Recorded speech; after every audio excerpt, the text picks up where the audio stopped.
Vamos já começar falando sobre a situação do Chile. Nesse final de semana, teve o não à carta à Constituição no Chile. Vamos colocar no telão essa notícia, inclusive, para a gente trazer mais detalhes relacionados a isso. A gente tem aqui a situação lá do Chile, que neste final de semana foi votar e rejeitou a nova Constituição por ampla margem.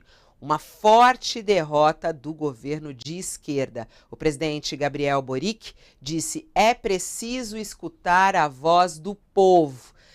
E disse que vai enviar o projeto para a redação de uma nova carta, mas precisará de apoios. A rejeição à carta foi por 61,87 contra 38,3. A gente tem inclusive manifestação aí, não sei se a gente tem o áudio, para a gente ouvir a manifestação lá no Chile.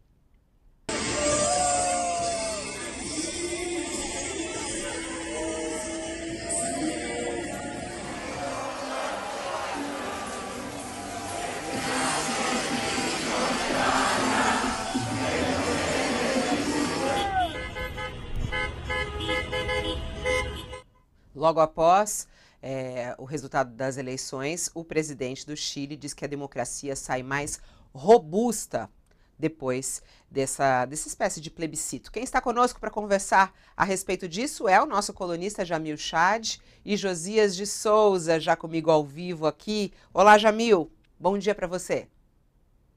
Fabíola, bom dia, Josias, bom dia a todos. De fato, uma notícia extremamente importante. Olá, Josias, bom dia. Bom dia, Fabíola. Belo início de semana para você, para todos que nos acompanham. Muito bom dia ao Jamil, bom tê-lo aqui de novo. Vamos contar, Jamil, o que aconteceu lá no Chile e por que a democracia sai mais robusta, como disse o presidente chileno, que apesar dessa derrota reconhece, né, inclusive a força de um plebiscito como esse. Que impacto isso tem no governo dele?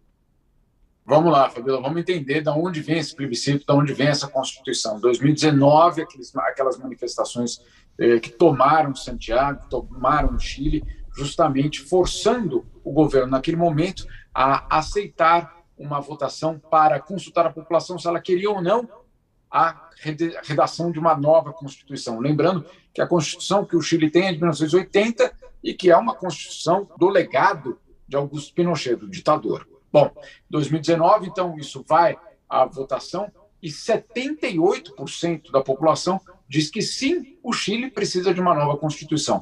E aí é iniciado justamente um processo extremamente longo para a redação dessa nova Constituição. Essa nova Constituição, portanto, foi negociada, foi debatida, etc.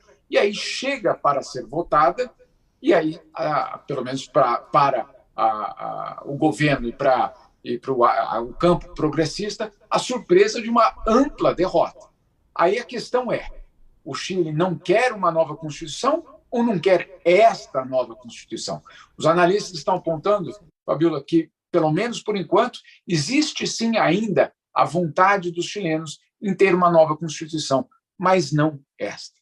Esse é o primeiro aspecto da história. O segundo, a votação desse fim de semana acabou se transformando num plebiscito do próprio governo, em relação ao próprio governo, que apoiava uma nova Constituição, que apoiava esse texto da nova Constituição. E aí, com o governo hoje extremamente questionado, com baixa popularidade, isso acabou se transformando numa votação contra o governo. Esse é um outro aspecto também importante. Durante o processo, houve uma série de casos polêmicos, inclusive entre os próprios participantes da Constituinte, isso também não ajudou, isso foi algo que foi colocado. Agora, a grande pergunta que a ala progressista precisa fazer é por que uma Constituição que fala em direitos sociais para todos, que fala em ecologia, que fala, por exemplo, na questão dos povos indígenas de uma forma muito clara, que teria a primeira lei de paridade entre homens e mulheres em todos os organismos governamentais, por que uma votação, uma Constituição como essa, foi rejeitada por uma ampla maioria? Essa é uma pergunta que precisa ser feita. Agora, você tem o governo de Boric dizendo muito claramente que aceita a derrota.